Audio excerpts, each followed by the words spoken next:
প্রপাগান্ডায় জড়াবেন না। বিজেপিকে ভোট দিয়ে মানুষ জেতায়নি, মানুষ আপনাদের ভোট দিয়ে তৃণমূলকে জিতিয়েছে। তার কারণ আপনার গ্রামে, আপনার পাড়ায়, আপনার এলাকায় আপনার মুখের উপর সেই গরিব মানুষ বিশ্বাস করেছে, বিজেপির মুখের কর্মীদের উপর বিশ্বাস করেনি। আমাদের সংযত থাকতে হবে।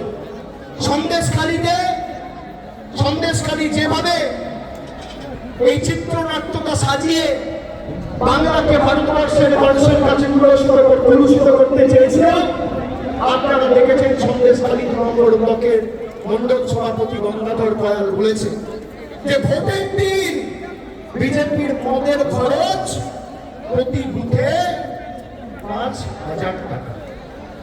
বাংলায় 80,000 বুথ, তাহলে একটা বুথে যদি মদের খরচ 5,000 টাকা হয়, 80,000 বুথে শুধু নির্বাচনের দিন বিজেপি মদ খাওয়ানোর জন্য খরচ করেছে 40 কোটি টাকা। 40 কোটি টাকা। আর মমতা বন্দ্যোপাধ্যায় 100 দিনের গরিব মানুষের টাকা, যা নরেন্দ্র মোদীর কেন্দ্রের সরকার বন্ধ করে রেখেছিল, 3,700 কোটি টাকা দিয়ে প্রায় 59 লক্ষ গরিব শ্রমিকের ব্যাংক অ্যাকাউন্টে সরাসরি টাকা পৌঁছে দিয়ে কথা রেখেছে। আমরা গরিব মানুষের বাড়িতে ভাত তুলে দেওয়ার জন্য তাদের পাশে দাঁড়াই। আর বিজেপি দাঙ্গা করে, সাম্প্রদায়িক বিভাজন করে মানুষকে মদ খাওয়ানোর জন্য 40 কোটি টাকা খরচা করে। আপনারা ভাবছেন 40 কোটি টাকার মদ কে খাবে?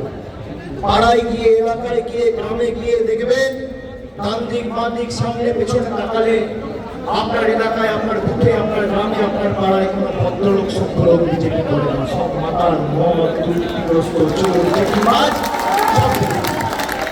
সেই কারণেই তো মানুষের গর্জন করেছে। জনগণের গর্জন কি?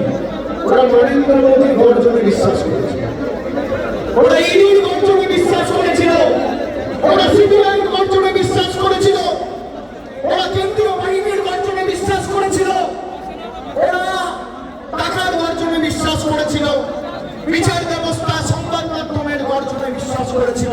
আমরা গরিব মানুষের গর্জনে বিশ্বাস করেছিলাম। জনগণের গর্জন কি আজকে ভারতীয় জনতা পার্টি বুঝে গেছে।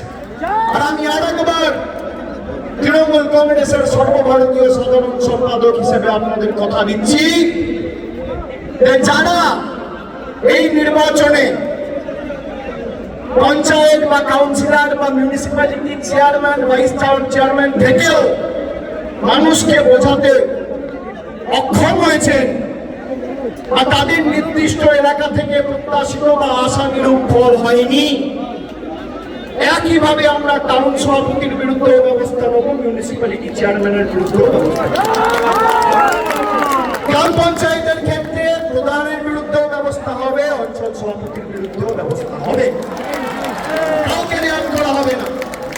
একটা কথা আপনাদের দিতে হবে, দেবেন? আমি যে কথাগুলো